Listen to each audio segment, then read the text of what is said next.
Welcome back. You are listening to Conservative Conversations with ISI. Today we're delighted to share a special episode of Conservative Conversations featuring a panel that took place at the launch party for the new Modern Age website. Modern Age is getting its own website, which will feature digital versions of the current issues of Modern Age, select pieces from the archives, and most importantly, new daily content available only at the website. It is nearly finished and will be up and ready for readers in the next few weeks, so be sure to check out ISI's social media so you can be among the first readers of the new era of Modern Age. The panel you're about to listen to is about Reagan, populist or fusionist, between Henry Olsen and Donald Devine, moderated by our very own Dan McCarthy. We hope you enjoy the episode. Our panelists today are both admirers of Ronald Reagan, but for very different reasons. So we will begin in a few minutes with Henry Olsen, who is a columnist for the Washington Post. He is a senior fellow at the Ethics and Public Policy Center, and he is the author of Working Class Republican. I very highly recommend this book, which examines Reagan from a perspective that one might not conventionally expect. It shows that Ronald Reagan was in fact very much concerned about winning the working class vote and not simply imposing a kind of libertarian litmus test on conservatism, that Reagan was in fact much more of a populist than is commonly realized. Now, to challenge Henry's view, to refute it, perhaps, is Donald Devine, who is a senior scholar at the Fund for American Studies. And he was also the chief of Reagan's Office of Personnel Management, where he earned the sobriquet Reagan's Terrible Swift Sword. Don has a new book out now called Reagan's Enduring Principles, which is not only a refutation of zombie Reaganism, but says that in fact the philosophy that people identify with Ronald Reagan, the philosophy of fusionism, the ideas of Frank Meyer, the idea of a free market conservatism that is certainly pro-family, but that is pro-family without being pro-welfare state. That is the true Ronald Reagan, according to Donald Devine. So with that set up, let me turn to Henry Olsen and ask you, why do you have this sort of dissenting view of Ronald Reagan? Where did it come from, and what, in fact, does it mean to call Reagan a working-class Republican? Well, I mean, it comes from this annoying little thing that I did, which was read Ronald Reagan. That I set out on my journey of understanding Reagan when I began to confront the issues of the Obama ascendancy, which, if those of us old enough remember, it was the largest Democratic majority since before Ronald Reagan. It's the first time they held a filibuster-proof majority of the Senate, the largest numbers in the House since before 1980, and so or before 1994. And then you take a look at this and you say, how do you win? How do you fight that? And what I learned was the more I read Ronald Reagan as a source of inspiration, the more I understood I didn't understand Ronald Reagan. And so what I would say is that Ronald Reagan was somebody who believed in the dignity of the individual above everything else. He's somebody who believed that an individual could work both to guide their own life, regardless of economic station, but also work through government to improve everyone's life. For himself, government was not simply confined to the individual or to voluntary association, but included acting through democratic processes. And so consequently, he was a believer, even after he turned conservative, in a strong and expansive safety net, what he called a social safety net, that included many of the things that cost most of the money that people are upset about. He had no problem with Medicaid. He generally supported public funding of higher education and public education K through 12, although he thought it could be done more efficiently in other ways. And so I think if you actually read Reagan himself, you come to a view that Ronald Reagan was personally fusionist, but personally fusionist in a way that was distinctly not libertarian. If you think that government should be small enough to drown in a bathtub, Ronald Reagan should not be your hero. Before I turn to Don Devine, let me ask you quite bluntly, was Ronald Reagan a New Dealer? It depends what you mean by the New Deal. That if by the New Deal you mean that government should and has the moral right to provide protection and support for people who needed it, subsidy for the ability to advance and lead dignified lives, and protection against employers, as he said in his autobiography, taking away their employees' democratic rights, and that could happen at the federal level as well as the state level. Ronald Reagan was a New Dealer. Absolutely. He would differ with the New Dealers in the modern world as to how to interpret that. But on the question of, are those things the proper purview of government, including at the national and federal level, the answer is yes. If you take the view that the New Deal was essentially the first step towards socialism, towards a purely national government that would direct and regulate economic life and, by extension, ultimately social life, which was, in fact, the view of some of the New Dealers in the Roosevelt administration and is the default view of more and more members of the Democratic left today. Ronald Reagan was decisively no. Even when he was a Democrat, he did not take that wing of the Democratic Party. So if the question is, would he have voted for Herbert Hoover in 1932 against Franklin Roosevelt? I think the answer is no. He would have voted for Roosevelt. I think if the answer is, does he think that modern government as it emerged under that aegis was too big, too out of control, and too regimenting in its approach to the individual, he would be decisively answer that question, yes. So Don, does Henry's idea of Ronald Reagan match your experience with the man? What differences do you have with the view that Henry has taken of the Gipper? Well, I read Henry's book, and Henry is wonderful. He's so right and so wrong. He's right that Reagan wasn't some kind of nut, all right, that he had some reasonable understandings of the New Deal, but to call him a New Dealer is just crazy. In 1976, time Reagan ran the first time, and you have this in your book, and as usual, you can find some good and bad stuff in it, but I mean, the fact is, he was running against the New Deal. That's at least as it had been pulled out by then. And it was clear. I mean, that's when everybody I was in the room when he did that, the Republican National Committee, and everybody, oh God, this is the end of the world. I mean, he's going against Roosevelt. I mean, the New Deal. That's everything in Washington. And we did lose, but we almost won that time. We did win the next time. The first thing you asked me to be prepared for is what is my philosophy? I'll tell you what my philosophy is. I believe Frank Meyer fashioned a vigorous new synthesis of traditional and libertarian thought, a synthesis that is recognized by many as modern conservatism. It was Frank Meyer who reminded us that the robust individualism of the American experience was part of the deeper current of Western learning and culture.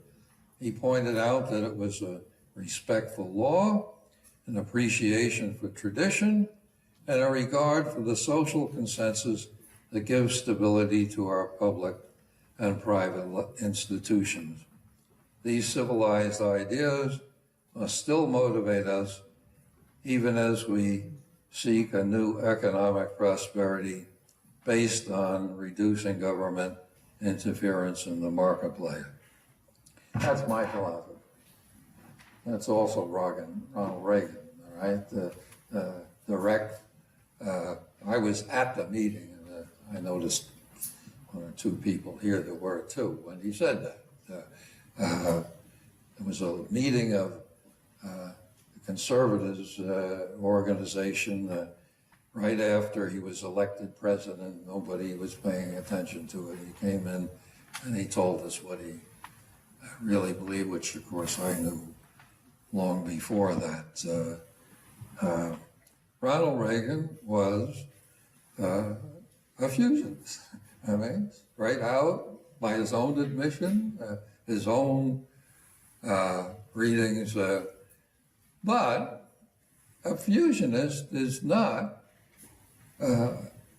somebody that has a single view of society. In fact, I listened to an interview of Henry by Kevin Roberts of the Heritage Organization preparing for this.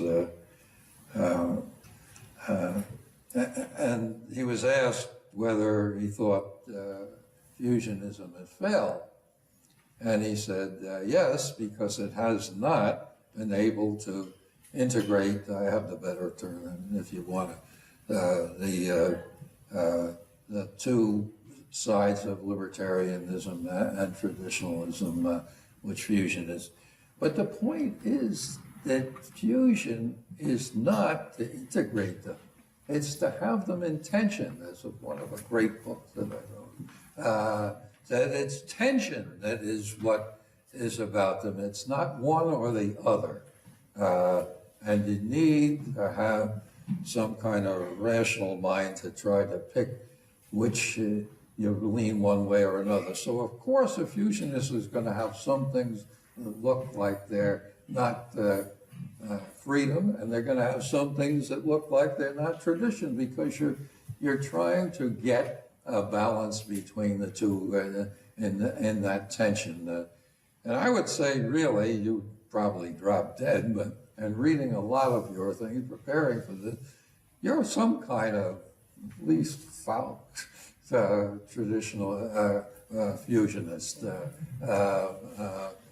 Whether you would want to call yourself that or not. Can I Yes, please, go for it. just jump in? No. I argue for a new fusionism, that I don't think the old fusionism, either theoretically or practically, provides a political majority or a guiding set of principles that allow us to navigate the modern landscape. But I think a new fusionism that updates some of the principles, or at least updates some of the applications for the current time, can form that. But it's not going to be the sort of fusionism where the only answer to can or should government do something is no. It's not going to be the fusionism that says that America has to confront its enemies militarily at every opportunity. Now, I think you could argue that Ronald Reagan did not necessarily believe that, but zombie Reaganism does. And that's the point, is that zombie Reaganism has taken a caricature of the man and turned a man who was principled but also pragmatic into an inflexible ideologue, and that is wrong as a matter of fact, and it is wrong for how conservatives need to go forward to win. I absolutely agree with that. I mean, that's what fusionism is, all right? And the important thing is that you talk about turning Reagan into some kind of warmonger. I mean, Reagan is very clear that he's not. You got to weigh the circumstances, and that's what a fusionist has to do. Because we have two fundamental first principles, you're always going to have to choose some degree of one or the other. And it's that tension, as he said, and others more academically sound, is what built Western civilization, is this idea that both of them were important. I mean, all societies had tradition, but to move this freedom into some kind of balance with it, I mean, that's the revolutionary part of Western civilization. And that's what Reagan was. And that's why, I said, I give the credit. I mean, I think that you are a fusionist in the sense that You have to balance those things.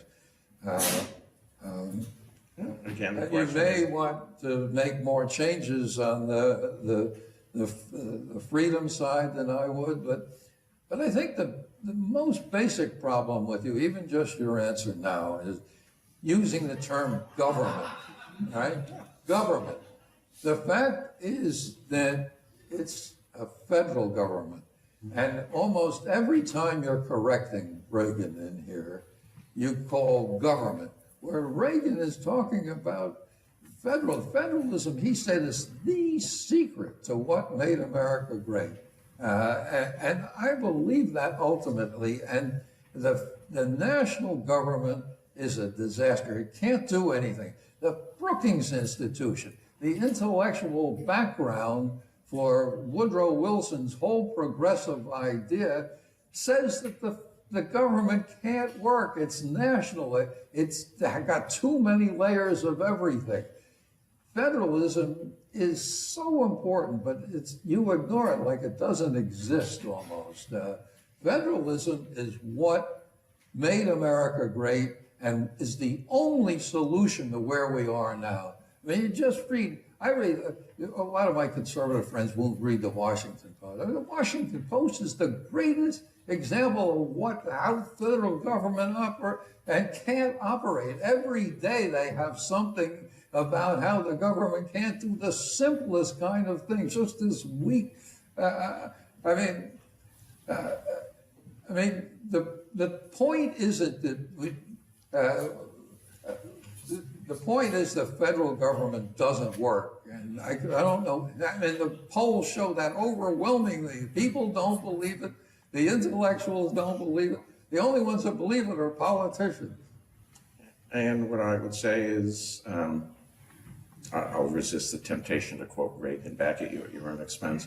But Ronald Reagan didn't believe that.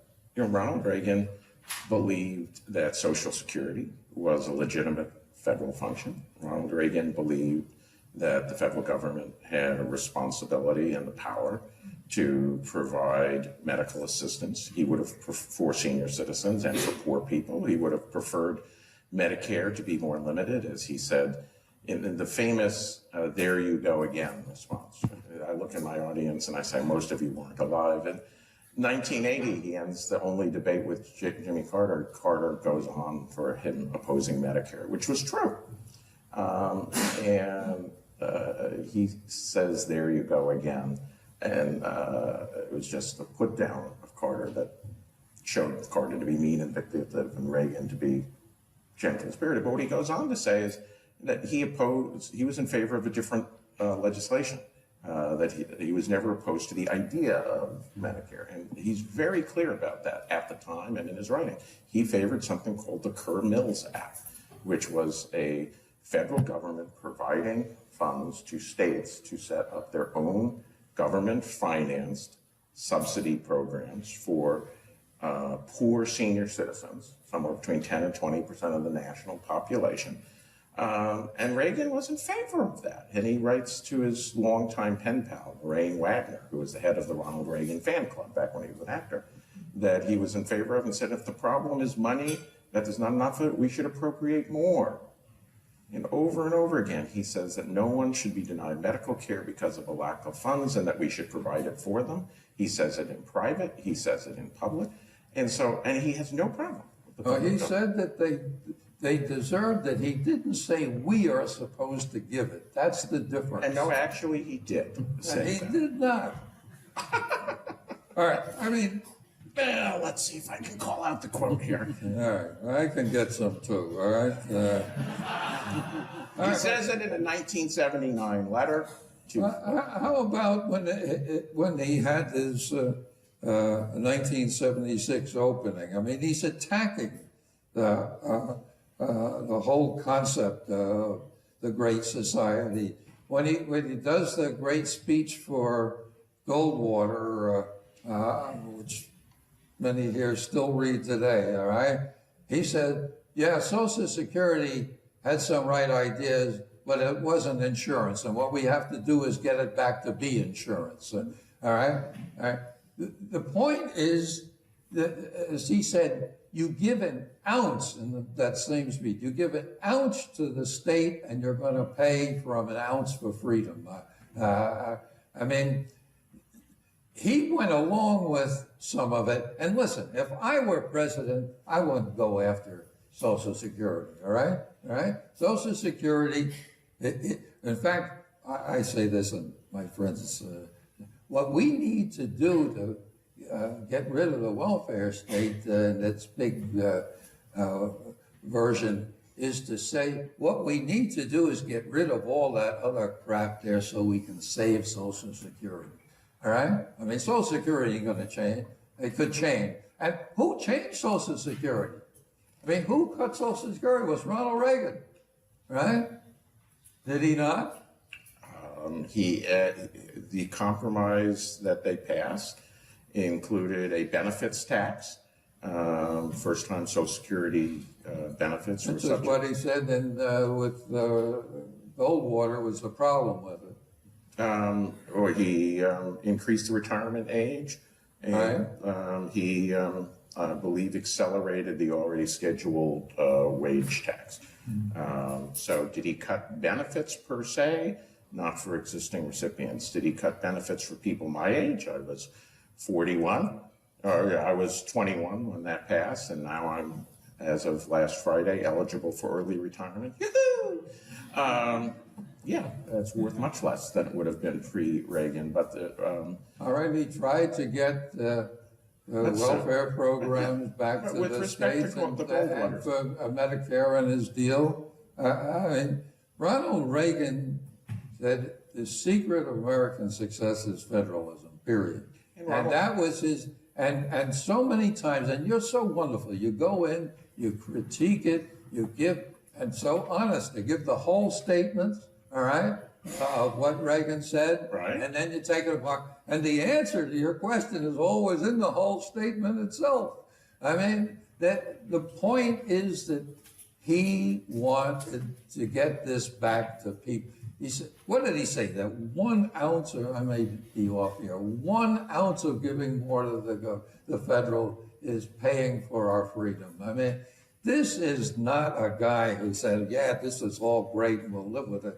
No, he's a pragmatic person. And again, if I were president and I cut the retirement system, I probably saved more than any person in the federal government cutting the benefits there, which is why I'm so loved in Washington. That he was out to cut government, the national government. Now, I'm in favor of state government. I'm most in favor of local government. But you so often just use the bland term government. And when you say Reagan believed in government doing such and such, it's true in many of the cases. That it's local or state or whatever. And so can I respond? Oh, of course. It's all yours. Yeah. So the thing is, Ronald Reagan did believe certain things. Oh, I'm sorry. No, that's fine. I was just wondering what fell. Ronald Reagan did believe certain things should be done at the state level. In 1976, he proposed a swap with, he said that what he'd want to do is cut federal revenue and send a lot of programs back to the states. But he kept a lot of programs at the federal level. He cut, there's no indication in his public or private writing that he thought that Social Security was an illegitimate or improper function of the national government. There's no indication that he thought that some form of federal support for government-financed medical care was an inappropriate role for the national government. And so I'll read a few quotes. 1957. You can find it at page 40 in my book. In the last few decades, we have indulged in a great program of social progress with many welfare programs. 1957. I'm sure that most of us, in spite of the cost, wouldn't buy back many of the projects at any price. They represented forward thinking on our part. 1962. As one conservative, let me say that any person in the United States who requires medical attention and cannot provide for himself should have it provided for him. And I go into the whole question about the Kerr-Mills Act in my book. Page 74 of my book, and I believe this is from the Critique of the Great Society speech in Milwaukee in 1965, that the government should provide adequate shelter for those who, through no fault of their own, cannot provide for themselves. We can put a floor below which no American will be asked to live in degradation. And he's completely clear that these are legitimate functions, not ideally, some of them should be at the local level. He preferred that welfare, in particular, be a local concern. Income support, national economic regulation. He was against right to work for most of his career. And when he switched, he did so without explanation in 1980 and then never lifted a finger to try and advance right to work legislation. He was strongly supportive of compulsory unionism because he believed that the Wagner Act, a New Deal program of 1935, forced employers to treat their employees like human beings. And he was very explicit in his campaigns for governor and in private letters that he opposed right-to-work legislation for that reason. And I could go on with other things, but one thing I would say from his Creative Society speech, which is April of 1966, his big speech when he was running for governor before his primary, that our goal should be to not only provide the necessities of life, but those comforts such as we can afford that will make their life worth living. He was proud of supporting people who needed help, and he thought some of it should be done at the state level, but he was not philosophically opposed to it being done at the national level if that was the appropriate level. But he didn't believe it was the appropriate level, is the point. I mean, listen, everything you said is right, except you're leaving government up in the air again. I mean, that's your whole book. I mean, the point is, listen, I believe in all of those statements, and there's nobody more out in the libertarian end of these things. I believe they should, but I don't believe that they should be done by the federal government. And as he said in that exact same thing you mentioned, the third one, you mentioned that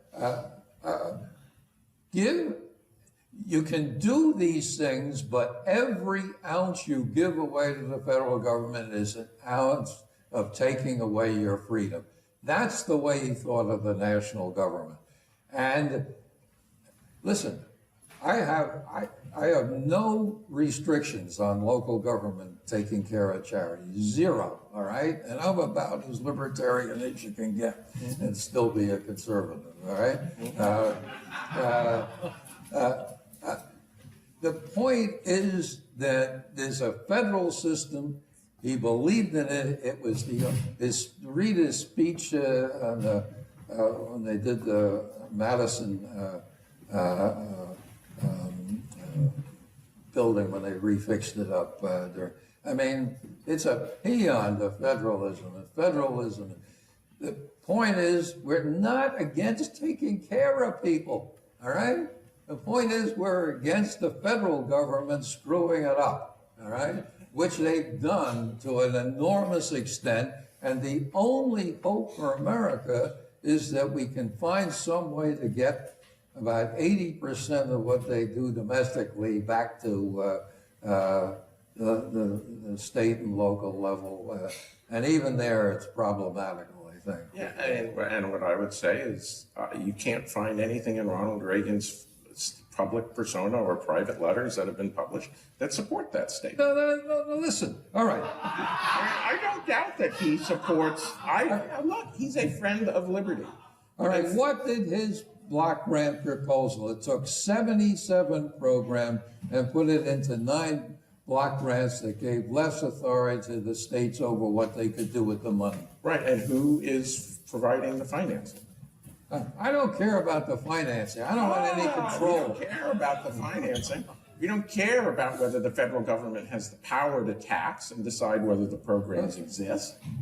And of course, none of these things ever give carte blanche to the states. You know, like the welfare reform bill in 1996 was a marvelous thing. It helped, it helped a lot of people move up on the economic ladder. It did not cause the deprivation and increase in poverty its opponents feared, and it has a lot of strings attached to it. It gives states somewhat more leeway, but they have to meet all sorts of targets that are set by the federal government. And Robert Rector of Heritage will argue that the problem is that too much leeway has been given to states to ignore some of those work requirements and other things that the federal government retained its control over. These block grant programs are never just, if you want money that gives the state complete control or the locality complete control, you should support Richard Nixon's revenue sharing program. Which just said, we're going to tax and then we're going to give monies to the states to spend it on things. That was never Ronald Reagan's proposal. Never. That was the point of this whole thing. It was to send the money back without restriction. Now, of course, they kept getting in and all that, but what he wanted was to send the money back without the strings. Yes, he proposed that in 1976, and his block grants becomes something he falls back on when his original idea, which is simply to get the federal government out of this election. That's why you're pragmatic as a fusionist.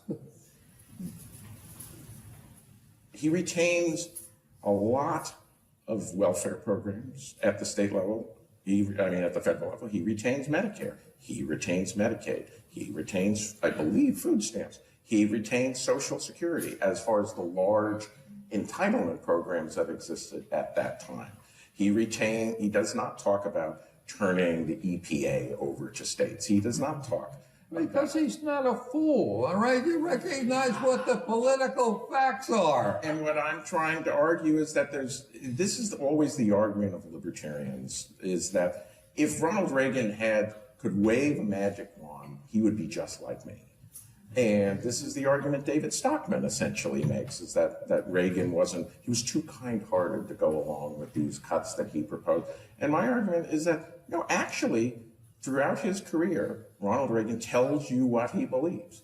And he believes in a strong and affirmative welfare state for moral reasons that include... Those words would never come out of his mouth. He called it a social safety net, okay? Those words came out of his mouth all the time. He did not call welfare state. I'm saying a welfare state because that's the term that we tend to use. But did Ronald Reagan think that the most critical he gets of Social Security is in the Goldwater speech, where he says that we conservative. This is a section of his speech where he says that the liberals have always criticized for saying no, but that we're always against, we're never for. And then he has a little witty aside, which is in fact, as I learned from my book, he's directly quoting Roosevelt. When he says there's so much that you know, it's the problem is that so much of what they know just isn't so. It's a direct quote from Roosevelt's 7th fireside chat. But he then launches into what conservatives are for. And he says the first thing is Social Security. We are for, I think we're for saying that unemployment as a result of old age, destitution as a result of unemployment, as a result of old age, to be protected against. And to that end, we accept Social Security as a partial solution to that problem. And then he goes into what the problems with Social Security are. And then the second thing he says we're for is, I think we're for telling our senior citizens that no one should be denied medical care for a lack of funds. What we're against is what became Medicare. And he criticized it for being a one-size-fits-all government program that forces people into it regardless of need. And Ronald Reagan has a very consistent view throughout his life of what government should do. It should help people in need. And on that score, the Kerr-Mills Act of 1961 is a wonderful example of a Reagan-esque program. It's federal financing for state programs, and it is done at the federal level, and it's meant to serve a problem by maximizing, putting kind of a requirement of putting resources in the command of the federal government and providing local and ingenuity as to how to solve the problem. That is not a libertarian solution. This isn't what he was in favor of. I mean, he was in favor of federalism, period, all right? Well, I'm glad that federalism now includes an unlimited federal budget, an unlimited federal determination of what they can establish the goals for, and an unlimited determination. How is that federalism? It is a federal component of before Franklin Roosevelt, nobody would have said that the federal government should be able to create programs that the states can buy into to establish effectively income support or health support programs. Herbert Hoover runs specifically against that in 1932. This is the Liberty League running against that. The federal government is limited by Article I powers. It cannot do that. Herbert Hoover says in the depths of the Depression that the federal government cannot provide direct support to the unemployed. It is not the American way. So when you say that, what you're saying was basically everyone had federalism wrong up until 1932, and Franklin Roosevelt had it right. We're just talking about the details. And I think that's where Ronald Reagan was. And the details are important. They're really important. But it's not what most people think of as federalism, which is that this is a component of state authority, state rights, that the federal government movement into those areas is either unconstitutional or unjust or both. It is not Ronald Reagan's federalism.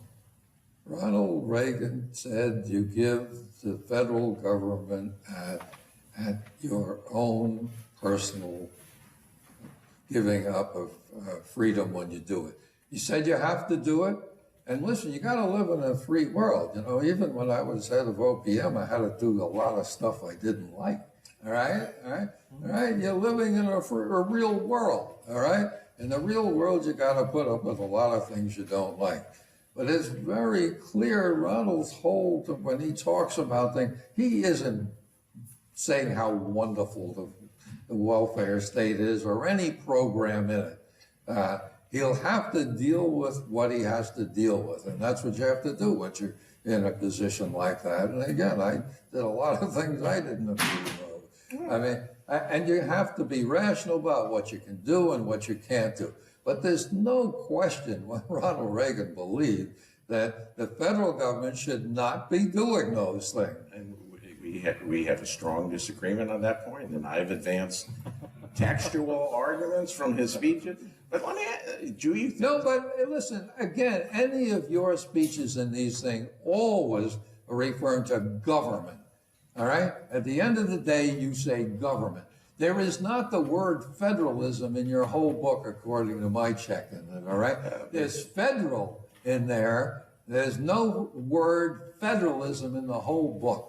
All right, I may have missed one. No, I can't speak to what they put in the annotated index, but I don't think federalism, as you understand it, was a key component of Ronald Reagan's Listen, thought. He said, read his speech before the Madison Library. I've read hundreds of speeches. You can't possibly not believe that's what he's... Okay, gentlemen, I'm going to interrupt just to say, you can find these arguments displayed, in depth in both books. There are a couple of other themes we should cover tonight, sure. And I'm actually very pleased with this heavyweight championship right now because you've had. I was afraid Don was, we this was going to be like a little love fest, but no, not at all. Good. He's raring to go. Let me briefly ask a question of Don, and then we'll move on to somewhat broader and more contemporary questions about Reagan's legacy and forms of conservatism today. But before we move on from what we've been discussing now, let me just ask Don, Senator James L. Buckley, who died, just recently, he wrote a book a few years ago that was very critical of this idea of the federal government giving money to the states. And he was concerned that this is ultimately, however few strings they may claim are going to be attached, it's ultimately corrupting and it's ultimately destructive of the states. What is your perspective on that? I mean, do you worry that even Reagan, as you've described him in terms of giving money to the states, to implement these programs, don't you worry that that itself is something that's destructive of state sovereignty? Yes, and Reagan understood that too, all right? It's the second, third, fourth best kind of. It's what you had to do to get something done, all right? It's not a good thing.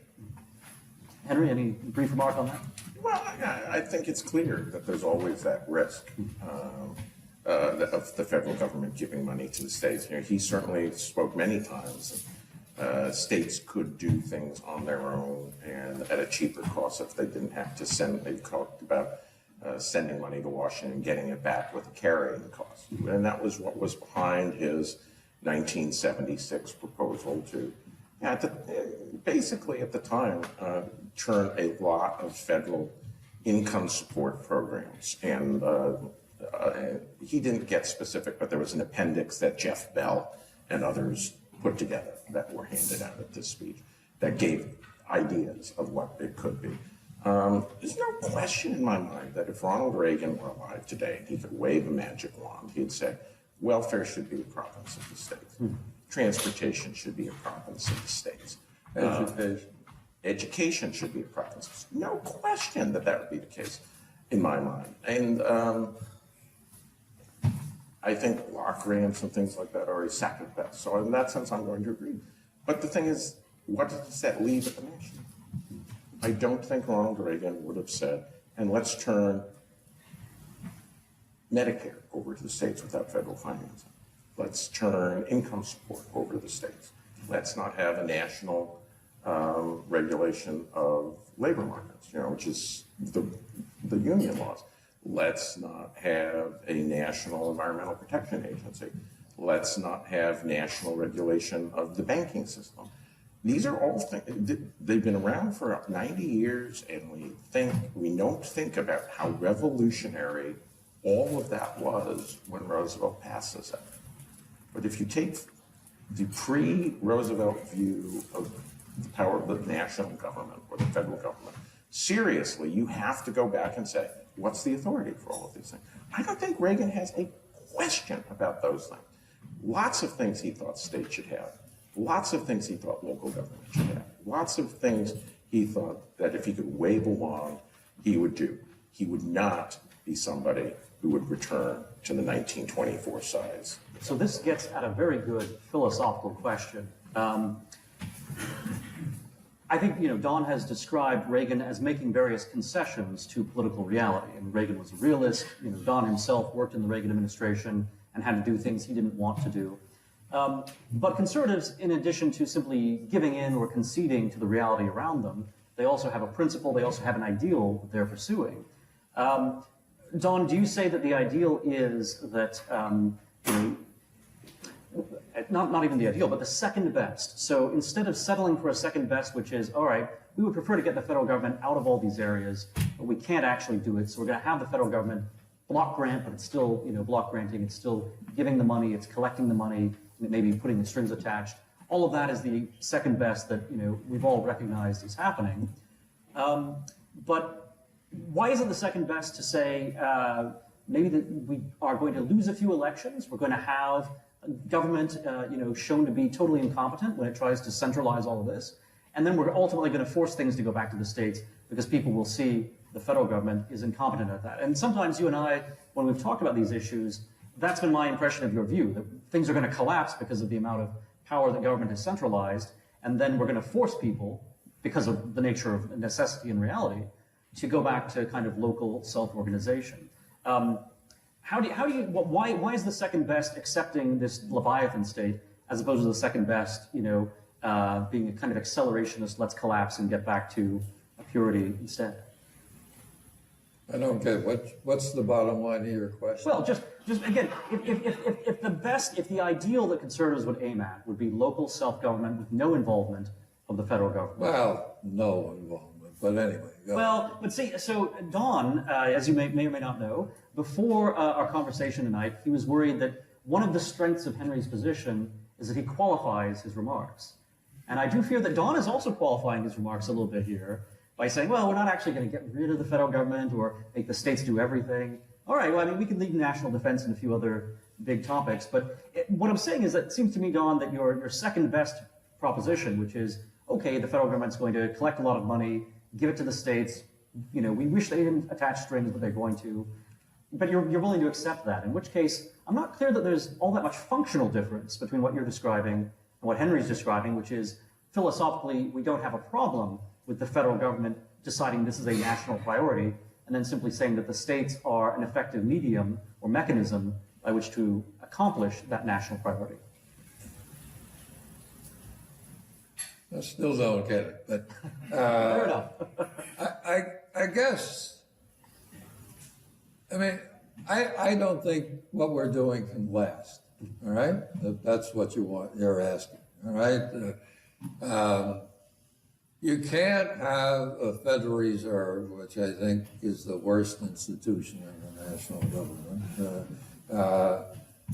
You can't have a Federal Reserve that no matter what Congress or any of the political institutions want to spend, they'll spend it. They'll just print more money to do it.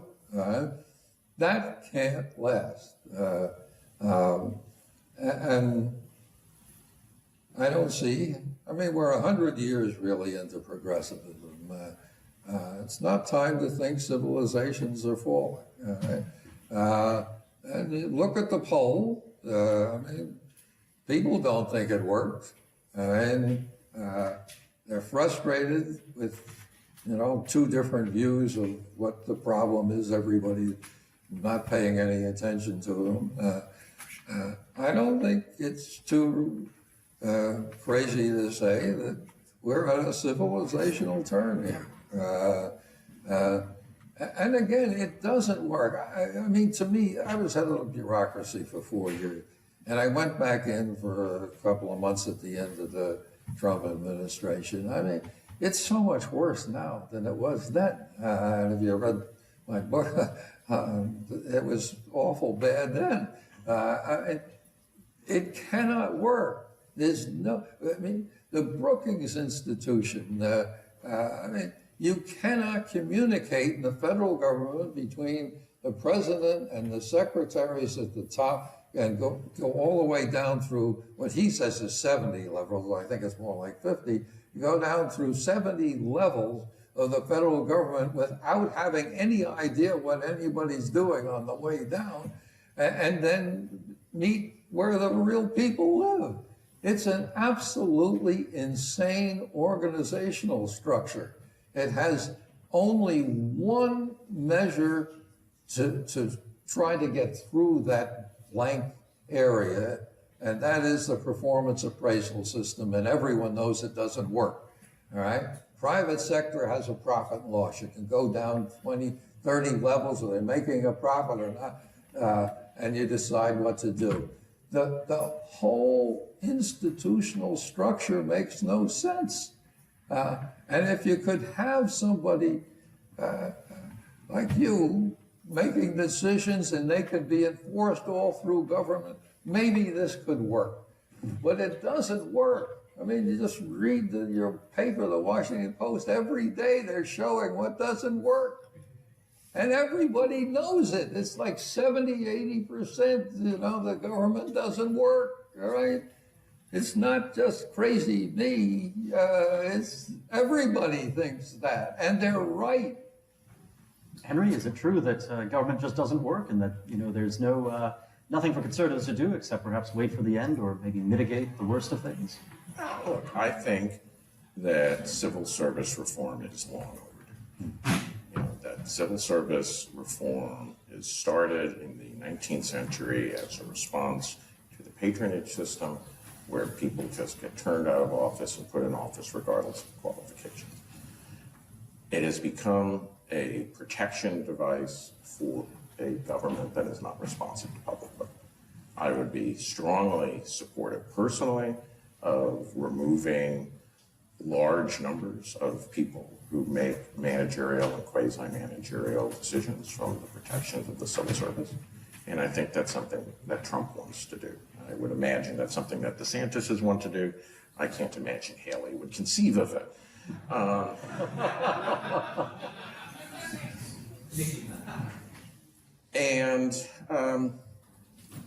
So to that extent, that's a reform of the system that could make it more responsive.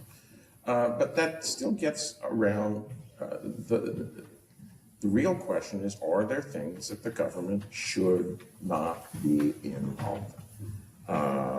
Lots of things, but there are lots of things that if you were, if what people would want is a government that actually works. Now, does government work to the extent that Social Security checks go out and people get them? Yeah. Does government work to the extent that you sign up for Medicare and you get to see the doctor of your choice consistent with the plan that you chose? Yeah. Does government work to the extent that if you sign up for food stamps, you get the card and it works at the stores that will take the card? Yeah. Does government work to the extent that whatever you think about the quality of education, you don't have to think about whether your kid is going to have access to a school because they've got a no questions asked, no tuition charge option called the public school? Yeah. My point is that in a whole lot of ways, the things that people care about, government works just fine. It can work better, but there's no demand for government to retract and remove themselves from these areas. There's frustration that a lot of government may not work, but the things that particularly cost money, they work fine. They work fine enough for people. So we will have a few minutes at the end for questions from the audience. So please do set your minds to thinking about questions you might like to ask our panelists.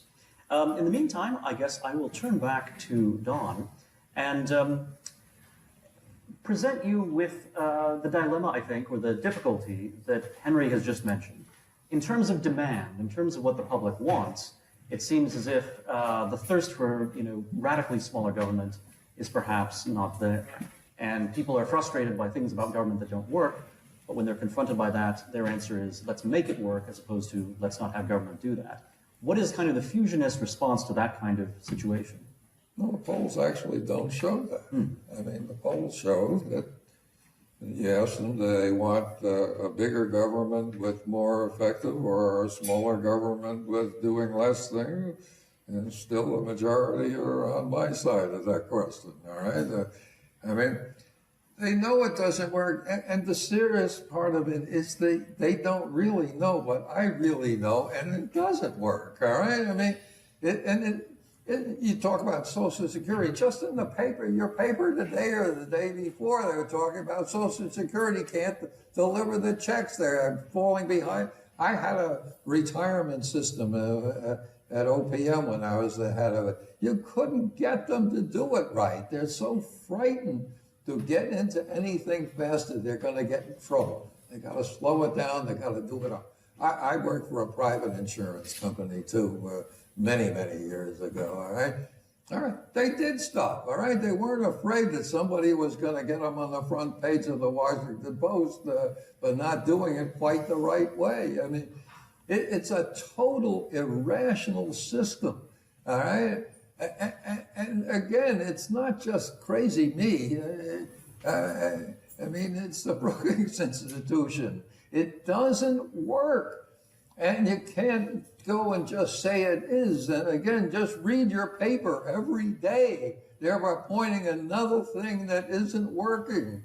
And I have hundreds of them in my books, all right? I mean, they don't work. And they certainly don't work the way people would like them to work. The whole system, you talk about the Civil Service, all right? The Civil Service Reform Act of 1978 was done by Jimmy Carter. The best thing he ever did. In my opinion, he was the second best president of the modern era, right after Reagan, all right?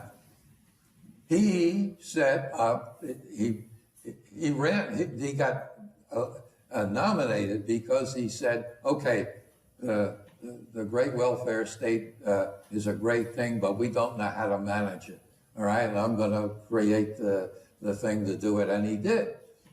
My professor in graduate school ended up the first head of OPM, all right? And he had taught me what's called the political understanding of running a bureaucracy. He got in, he fixed it up 100%. Of course, they lost. When I walked in, I was the head of the transition team. When I walked in, this seems like, you son of a... I fixed this whole thing up, and you walk in to take advantage of it. And it worked for 4 years, all right? But you got to do heroic things to make it. I used to tell anybody who was coming into the government, if you want to come into the government and be a success, I did this at the Heritage Foundation, the regular, don't do anything. You want to be a success in Washington? Don't do anything. Okay? Nobody will complain about you. Won't be on the front page of the Washington Post. I hired a guy many years later in a political thing, and a guy called me up and he said, I hear you hired such and such. And I said, yeah. He said, well, he's not so. He said, well, I've never heard anything wrong with him. He was a smart old guy. He paused and he said, must have never done anything. I mean, that is how Washington really works. And the whole system, you've got to get the government back to real people are actually dealing with. If you think real people in local government are going to allow everyone to starve if the federal government isn't telling them how to do it, that's crazy. We can take care of it. I mean, Tocqueville, so that's how we became great. Not by having elites up at the top who have all these fancy programs that are never turn out right in the end anyway. I mean, it's the wrong way to run government. Government should be run from the bottom, not from the top. And Ronald Reagan believed that absolutely. And I can guarantee you that. That's a lot in there. With respect to the demand for government, let me give you the example of Alaska. Does anyone think that Alaska is a blue state? 2019, Governor of Alaska, Mike Dunleavy, comes in. They're facing a 25% budget shortfall. And Alaska has this program called the personal dividend that because of the oil wealth, what they did decades ago was say that a certain amount was going to go into the Alaska fund, and that every individual, including children, would get a certain amount from that fund. So if you are an Alaska resident, of course, you have to live there at least 6 months of the year. So I've actually figured out exactly what 6 months plus 1 day means. It means you never have to experience winter. But you will pay no state income tax, you will pay no state sales tax, and you will get a check from the federal government for every member of your family. So if you've got 5 kids and a married family, you'll get the equivalent of 7 checks. Tens of thousands of dollars a year. So what Dunleavy says is we've got a 25% shortfall. We can either fully fund the personal dividend, which is worth thousands of dollars a year for you, regardless of income, and cut back government, or we can keep government. What do you think the Alaska voters have been choosing the last 5 years? Checks are not the full amount. They've been choosing government. He almost got recalled over his attempts to cut the state government by 25%. He was saved by COVID when he, like many governors, embraced a safety-first model, and he won re-election.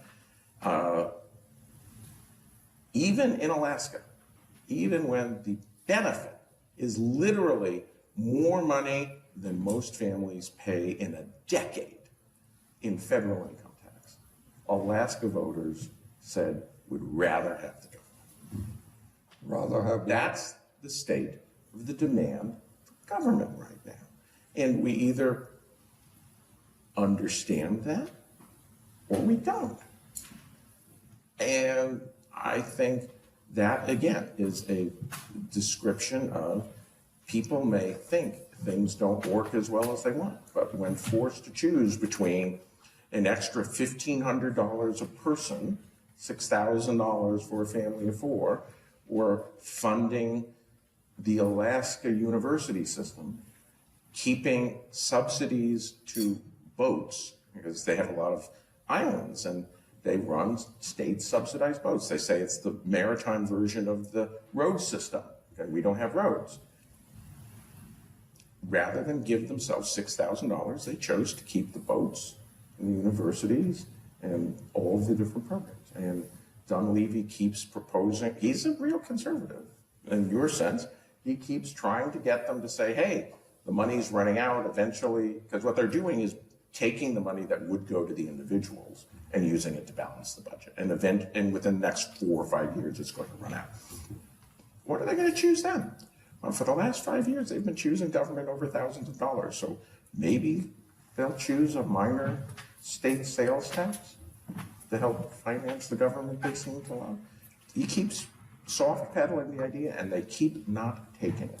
And I just think that the support for big government is deep. And it's deep in Republicans, it's deep in Democrats, it is deep in independents. Americans want income support in old age. They want not to have to worry about going to see a doctor for their medical care when they are old. They want extensive free public education. They want not to have to worry too much about tuition when they're going to a public university. They want environmental protection. They want all of these things. But Ronald Reagan would, in his ideal world, draw a lot of stuff back down to the states. But as he said in 1976, when he's running in New Hampshire and he's quizzed about this, saying, look, under your plan, all of these plans would come back to New Hampshire and wouldn't be paid for by the federal government anymore.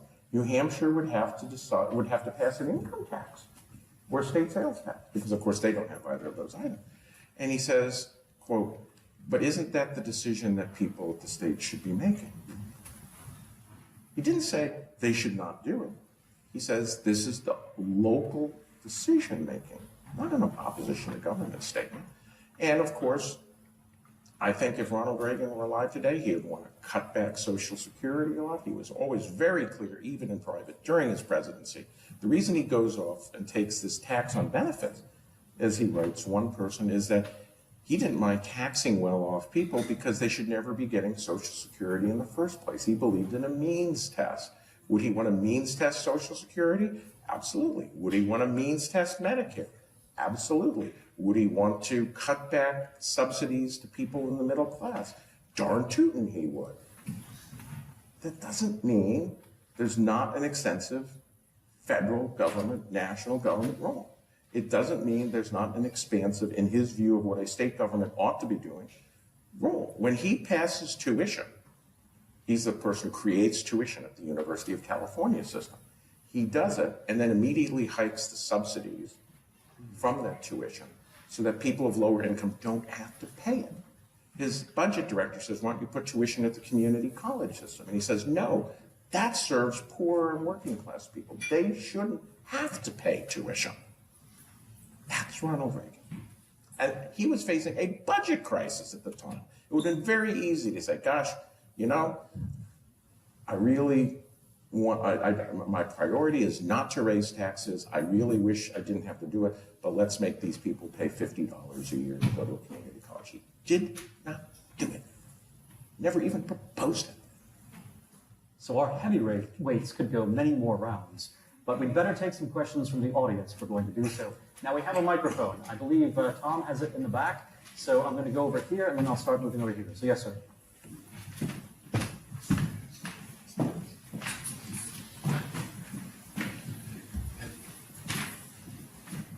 Something that kind of addresses to the base of what y'all are talking about in Reagan and his principle in government. Probably the secretary that no one ever remembers is Terrell Bell, and the idea of what the initial proposals of education that Reagan came in with and what it ended up with before it went to Bill Bennett, which is obviously everyone remembers him as the Secretary of Education. But just what would y'all's thoughts be on as far as what the initial job that Bell was charged with in education in 81 when he came in versus when he left is one of the only people that stuck through all 4 years of the first term? That's a fair question if I answered it or ask it somewhat clearly. Is the gist of your question about, sort of the role of education in Ronald Reagan's administration? And Terrell Bell was charged with dismantling. Ah. And then he's the only one that stuck through all three. Yeah. All one of the few. So is throwing education entirely back to the states the Reaganist ideal, or is maintaining a Department of Education a thing? I think Reagan would have, it's clear Reagan would have liked to abolish the Department of Education. He did, I never found a federal education program that he spoke favorably of as opposed to other things. Now, I don't ever found that he said anything about Pell Grants or guaranteed student loans, but I think in a Reagan world, this would be a state level thing, which would be what Canada effectively has. Canada does not have a federal education department because it is clearly built out that that is a provincial matter. And I think that would be what Ronald Reagan would want it, is that he would want financing of higher education, financing of local education, to be purely a state matter rather than a federal matter. He only goes along with, oh God, this is where I'm having senior moments. His next Secretary of Education, Bill, the former czar, Bennett. Yeah, Bill Bennett convinces him that he can use the Department of Education as a bully pulpit, and of course he knows in 1985, 86 that he's not going to get rid of it during his tenure, so he goes along with it. But yeah, if Ronald Reagan could get rid of education at the federal programming for education and federal requirements and get rid of the department at the same time and turn it all, I think he would be perfectly fine with it. Amen. So I think we had a question from Daniel Brain here in the front.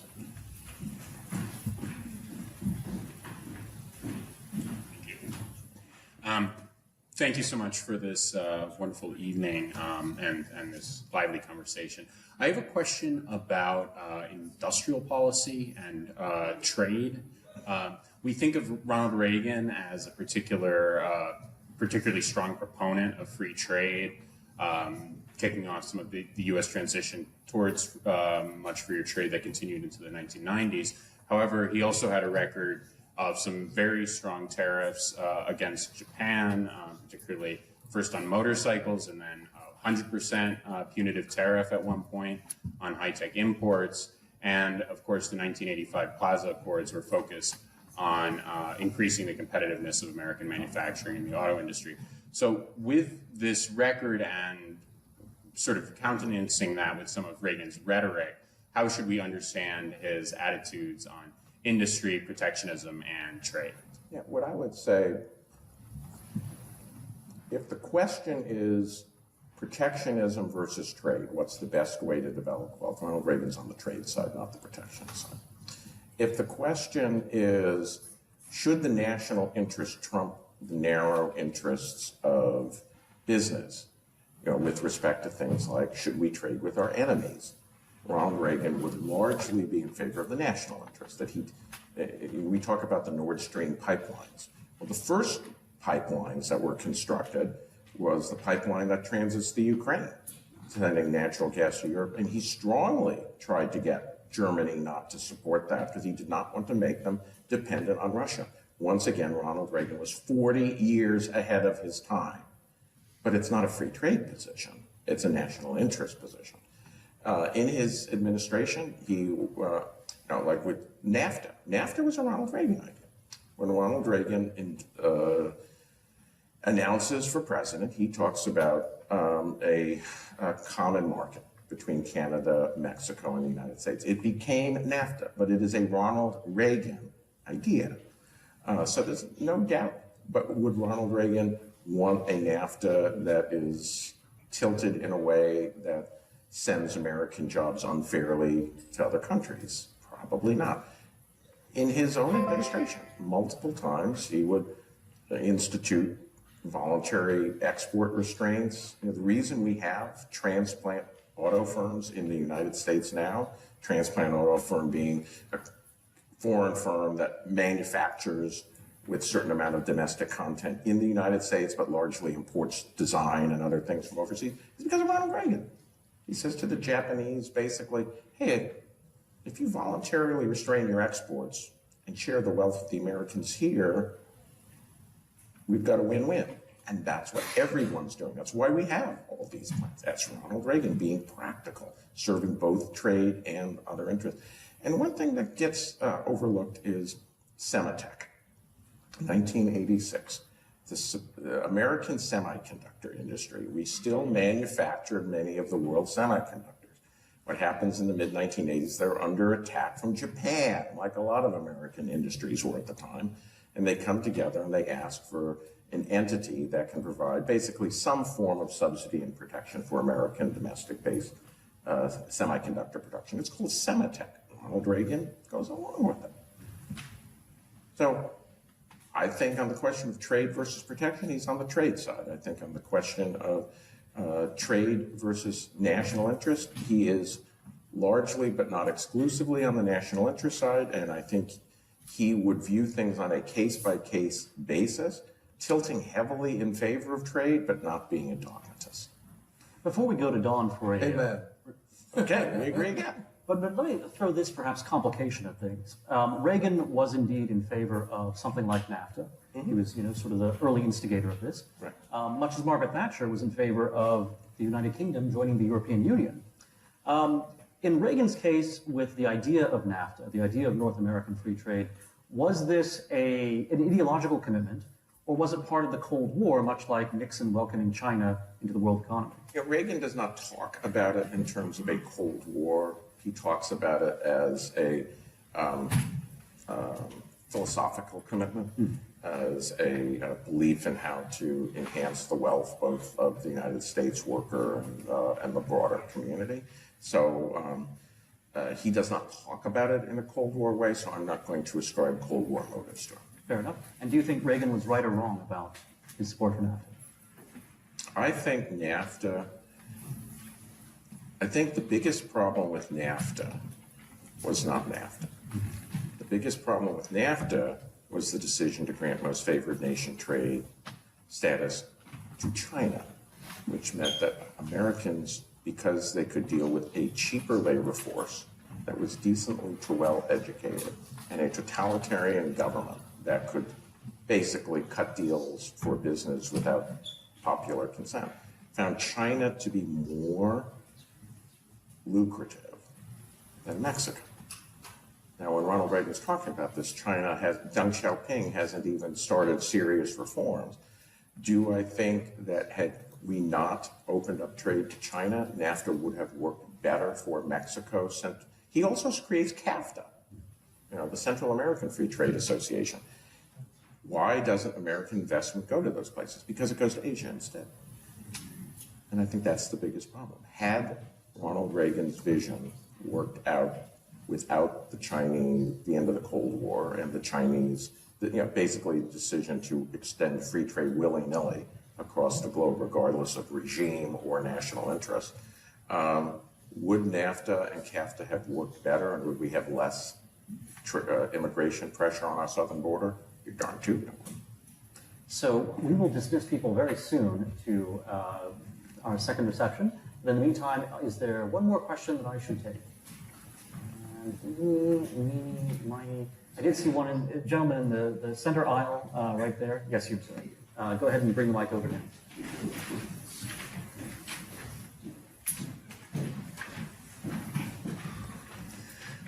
Hi. Henry said that the answer for civil service reform, or at least one of the answers, is to have more of the positions be political appointees. But when I was in government in the second Bush administration, and naive, I remember going to the assistant secretary I was working under and saying, I don't understand, why is it that the civil servants push you around instead of vice versa when you're their boss? And he gave me two answers. One was, you don't realize that at any time they could go to the Washington Post or go to Congress and get us all in trouble. And the other he gave was just that, they're going to be here for decades and we're only here for a short time, and they know, where everything is, and we're dependent on them. So given that dynamic, would it matter if we doubled or tripled the number of political appointees? They're still going to be subject to those pressures. I think that what entities like the Heritage Foundation should be doing in a world where you had significantly greater ability to hire and fire in management positions is to be the place where those people come. You know, nobody has this problem in private industry. You don't have civil service protection.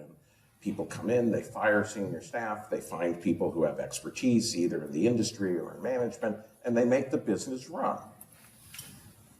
Thing is that we don't have a market for senior and mid-level managers in government because there's no opportunity for advancement other than civil service.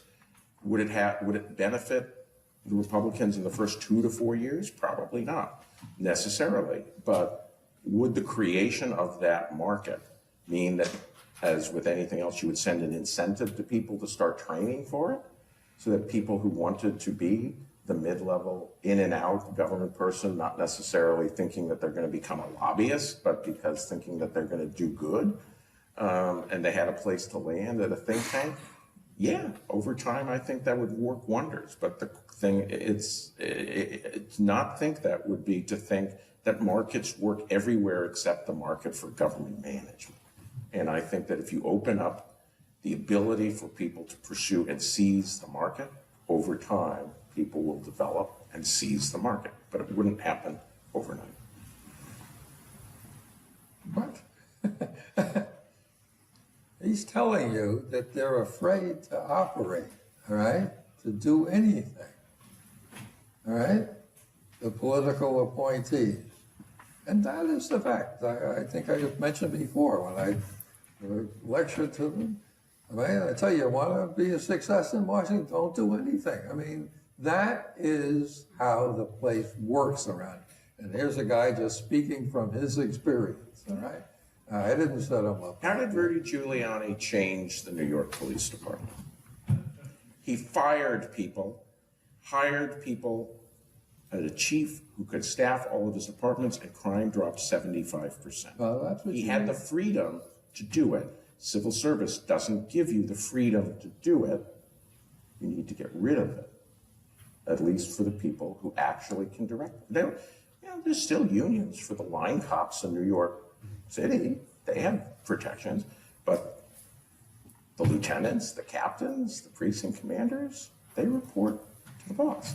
And Giuliani, he hired somebody who cleaned it out, hired reformers from below who wanted to actually change the department, and crime dropped 75%. It was public management working, but because they had the freedom to change all of the intermediate levels. Don't have the freedom to change the intermediate levels, of course. Before, the police chief would just sit there and say, I can't do anything about crime, blah, blah, blah, blah, blah. Well, give them the power, find somebody who wants to fire people and take a risk, which is, of course, what they did, and you can make things work. But you have to have the structure to do that. Right now, they don't. Yeah, but you have to have an organization that's of the level that's possible to be done, all right? You're talking about 50,000 people in the police and related operations in New York, all right? Mm-hmm. All right, everybody talks about 2 million federal employees. You know that's ridiculous, don't you? There are 20 million people who aren't in the civil service but are contract. All right? All right? Yes, we have contracted out to the private sector. All right, there are like 30,000. I mean, it's an operation nobody has any control of. Believe me, all right? I've been there. I mean, you don't have any control of it. You can do it in Washington. That's the whole point of federalism, really. All right? It's small enough you can do something with. I was going to say something sacrilegious, that some religious body could get in the head of it. It can't be done. All right? We're trying to use an institution that doesn't work. It's frustrated me for 50 years. I mean, it doesn't work. And again, when you got the top guy at the Brookings Institution basically agree. Of course, he would make a lot of differences than I would. But I mean, it's basically saying there's no communication that can go through that mess out there. I mean, forget about any philosophical approvals of decentralization of federal. I'm talking just plain factual personnel management. It can't be done. Why does Amazon work and the federal government doesn't? Because it has to. This is very. I'm glad you asked that. All right. It's very simple. In the private sector, let's say you have a big bureaucracy in the private sector. What do? All right. You go down 4 or 5 levels. You don't really know what they're doing, but they take a little thing out. They make them a profit or a loss. All right. This is Ludwig von Mises wrote a paper, Yale University Press in the 1940s, all right? The difference between the public sector and the private sector, you have a way to measure what's going on. And if there's a failure in what's going on down there, what do? You get rid of it, or you change it, or do something. In the federal government, if you could do that and went down, and you're finding that they're failing, what do? Give more money. You don't do less, you give them more. But the civil service laws don't let you fire the person who's fucking up. No. You encourage the very problem you're trying to solve. But the problem is you don't have that mechanism in the federal government. You have only the performance appraisal system. And the great benefit of my professor at Syracuse University, who became the first OPM director, is he put in a good performance appraisal system that basically